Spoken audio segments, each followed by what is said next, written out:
Hello everyone. Today we are going to discuss a UGC NET June 2019 PYQ.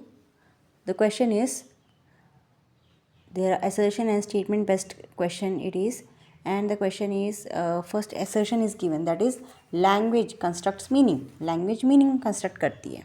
Reason दे रखा है language structures meaning depending on speaker's perception, context and audience.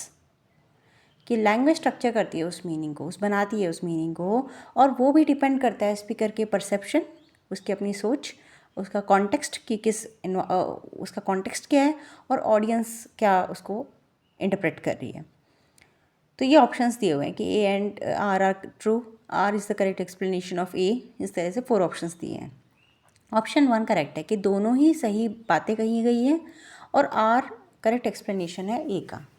अब देखते हैं. The statement language constructs meaning, मतलब language does not only express ideas. Language सिर्फ idea ही express नहीं कर रही, बल्कि इट हेल्प्स क्रिएट मीनिंग, बल्कि ये मीनिंग भी बना रही है. कोई सेंटेंस लिखा है तो उसका एक मीनिंग बन रहा है ना. So this idea is important in modern linguistics जिसमें लैंग्वेज की स्टडी की जाती है, specially in the theory of Ferdinand de Saussure. The reason explains that meaning depends on speakers perception. अब ये बात हो रही है रीज़न की, कि रीज़न की एक्सप्लेनेशन है ये कि the reason explains that meaning depends on speakers perception, context and audience, because this factors shape meaning, language and actively constructs meaning. That is the reason that option 1 is correct. So both the statements are true. So reason correctly explains the assertion कि why language constructs meaning. So it is very well given by the reason. So option 1 is correct.